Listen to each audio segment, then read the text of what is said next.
En primera plana, Carlos Herranz.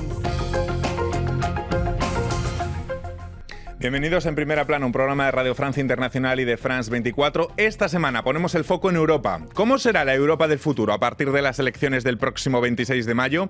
Contamos ya en este estudio con Delia Arrunategui, lo diré bien, apellido vasco que es muy complicado. Bienvenida, Delia, periodista especializada en economía. Gracias. Contamos también con Rafael Prus, periodista del diario La Opinión. Bienvenido, Rafael. Hola, muy buenas. Y contamos también con Olivier Urrutia, director del Observatorio Europeo de Think Tanks. Bienvenido, Olivier. Hola, lo has dicho bien, es vasco también. Perfecto. Ya estamos todos. La Europa del futuro hoy en Primera Plana. Es que los apellidos vascos a veces son muy complicados. Bueno, las negociaciones del Brexit están acaparando sin duda todo el debate, tanto político como mediático, en los últimos meses en la Unión Europea. Los europeos vamos a votar el próximo 26 de mayo, pero también a saber cómo será la Europa del futuro en muchos campos más, no solo el Brexit, también sobre migración, medio ambiente o la plaza que desempeña Europa en el mundo. Y además, ¿qué instituciones marcarán el futuro europeo? Se habla de tener un ejército en común, quizá un FBI europeo. ¿Qué lecciones va a sacar Europa del Brexit? ¿Qué lecciones va a sacar el continente de toda la crisis del euro que ha azotado a Europa durante los últimos años?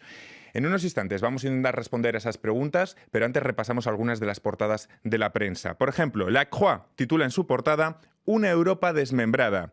En 5 años, asuntos como el Brexit o los desacuerdos en migración han debilitado al proyecto común.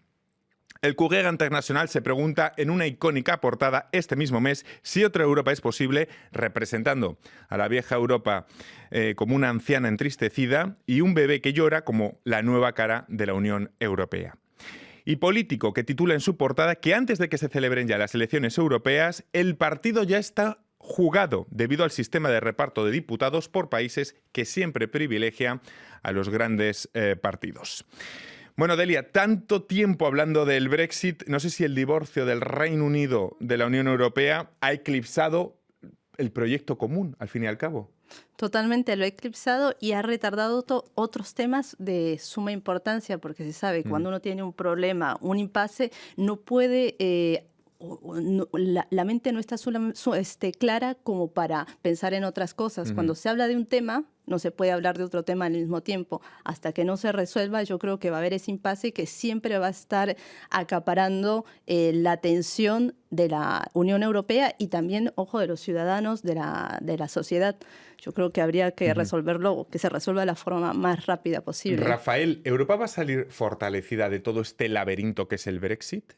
Una de las virtudes del Brexit, a mi punto de vista, es el haber por primera vez permitido un frente común de los europeos en la negociación con el gobierno del Reino Unido. Por ejemplo, la figura de Michel Barnier, que es el negociador jefe de la Unión Europea, es una figura muy respetada y en este aspecto yo creo que los 27 han mostrado una cara unida, pero luego, claro, cuando se van a plantear temas, como has dicho, los de la migración, de la defensa, ahí sí que vamos a ver otra vez las divisiones muy profundas que hay entre países de la Unión Europea, porque, bueno, simplemente las elecciones europeas que se acercan, pues la gente va a tener que decidir entre visiones muy distintas de la Unión Europea, mucho más distintas de lo que se proponía antes. En los últimos tiempos, antes de que empiece la campaña, hemos visto a líderes europeos como el presidente Emmanuel Macron o hemos visto también al presidente de la Comisión Europea, Jean-Claude Juncker, alertar sobre los populismos como el mayor riesgo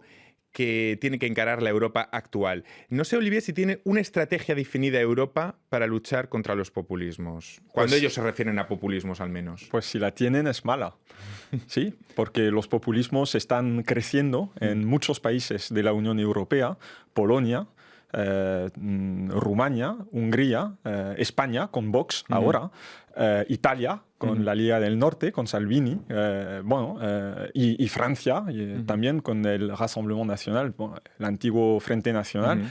Entonces, la estrategia, si la tienen definida, la tienen mal definida o la aplican mal, en todo caso. porque están creciendo los populismos a nivel nacional y también están tratando la cuestión de la Unión Europea como el principal problema, justamente, que está amenazando la soberanía de los estados, la libertad de los pueblos.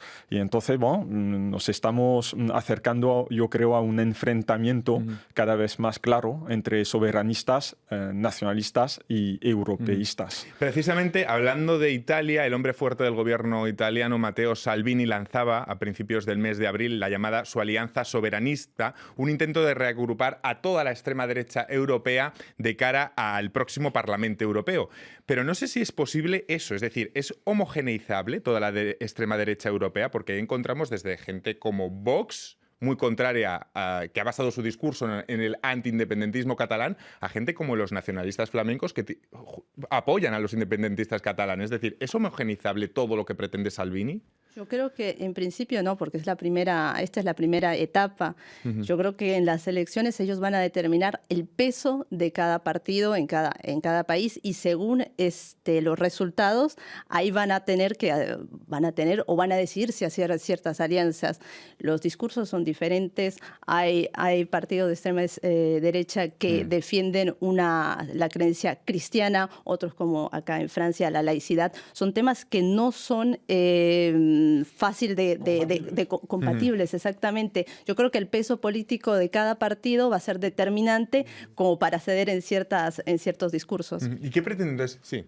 No, hay una cosa que hay que subrayar, por ejemplo, si hablamos del Rassemblement National, el antiguo Frente Nacional, querían salir de la Unión Europea. Sí. Era uno de los puntos más importantes de su programa, probablemente uno de los puntos que les impidieron llegar, bueno,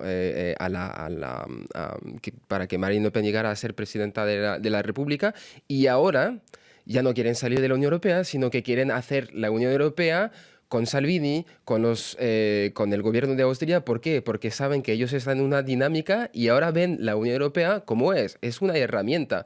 Si los puestos de poder están ocupados por nacionalistas, miembros de la misma alianza, pues claro, ellos tendrán el mando y podrán girar y hacer otra cosa y otras políticas desde la Unión Europea. Es muy llamativo que los nacionalistas que ahora sienten que pueden tener mayoría, ya no quieren salir de la Unión Europea, sino usarla para llevar a cabo sus políticas.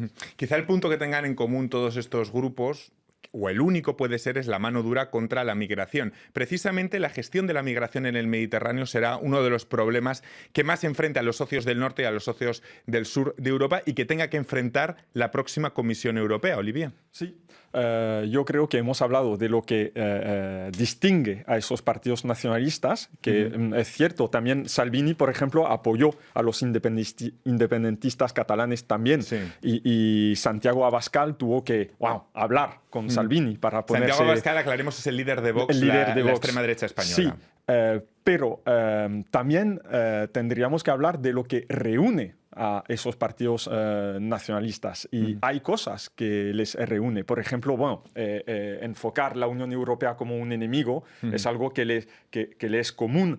También la inmigración. Sí. Están más o menos todos de acuerdo con el proyecto de limitar la inmigración en la Unión Europea y más o menos casi todos, hasta los laicos, con los cristianos, católicos, conservadores, tienen en común la idea de que hay valores específicamente europeos que habría que salvaguardar del peligro de la inmigración. Y yo creo que todo esto, más lo que decía Rafael, que estoy de acuerdo con él, que ven un oportunismo, una oportunidad en la Unión Europea ahora para hacer pasar sus ideas y sus programas, que no era cierto hace unos años. Yo creo que esto puede ser una base fuerte para desarrollar una dinámica nacionalista en toda Europa, a pesar de las diferencias. En materia de seguridad y tras años sufriendo el peor terrorismo yihadista, especialmente aquí en Francia, el actual presidente de la Comisión, Jean-Claude Juncker, evocó la posibilidad de crear un FBI europeo. ¿Tienen mucho recelo los socios europeos en la actualidad a compartir información de inteligencia? Yo creo que la mentalidad ha ido evolucionando, sobre todo en los momentos que se han vivido en los últimos años con los atentados terroristas, porque se ha visto que es determinante el hecho de que ahora existe un terrorismo internacional. La cooperación entre países hace la diferencia. Yo creo que mismo si existen todavía algún tipo de recelo de compartir sistemáticamente un tipo de información, se va a hacer se está haciendo ahora y se va a seguir haciendo de forma más natural, sistemática, porque es el riesgo del país, es el riesgo nacional lo que está en juego, son vidas. Yo creo que van a superar cualquier tipo de recelo proteccionista de información para salir adelante y para evitar atentados y otros temas de seguridad. Precisamente en materia de defensa, la canciller Angela Merkel propuso hace unos meses delante del Parlamento, evocó la posibilidad de crear un ejército europeo de defensa común. No sé hasta qué punto esto es un deseo o un proyecto realizable. Habría que ceder más soberanía en cuestión de defensa, Rafael. A mí me parece imposible, desde una perspectiva francesa al menos, porque el ejército francés... Hay que recordar que Macron estaba de acuerdo con Merkel. Bueno, defensa común o ejército común, porque son dos cosas distintas, porque si tenemos una estrategia de defensa con objetivos claros comunes, de esto se puede hablar. Un ejército común que sería como que el ejército francés y el ejército alemán se juntaran, eso a mí me parece francamente imposible y los franceses no pueden aceptar eso porque el ejército francés es mucho más desarrollado, mucho más grande, tiene un peso dentro de la Unión Europea. Bueno, ahora que ya los británicos están, no sé si salieron o no, pero están en camino, el ejército francés es el mayor de la Unión Europea, tenemos el arma nuclear, entonces una presencia militar en África. ¿De verdad los franceses quieren ceder todo esto y juntarse con otros ejércitos que tienen un peso estratégico y números de soldados concretamente mucho más bajos? No lo sé. Defensa común sí me parece realizable, ejército común no. Y la oposición en Francia está totalmente en contra de ello. Es como... Muchos ciudadanos no se sienten concernidos por las elecciones del próximo 26 de mayo y es por ello que Bruselas ha lanzado una campaña directamente hacia los sentimientos de los europeos.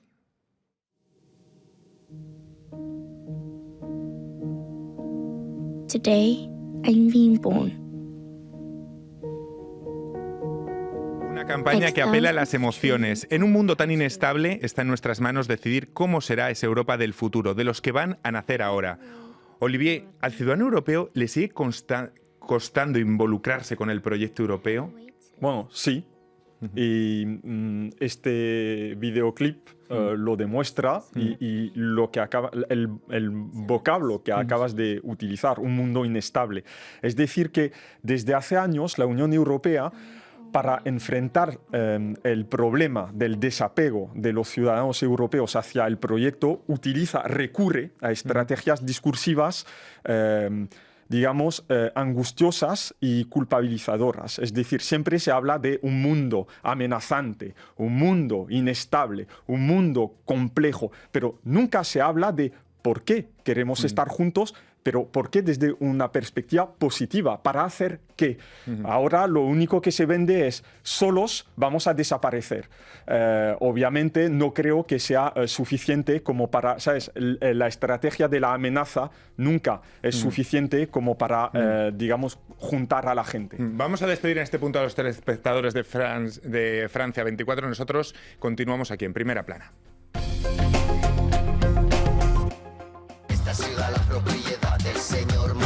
RFI, la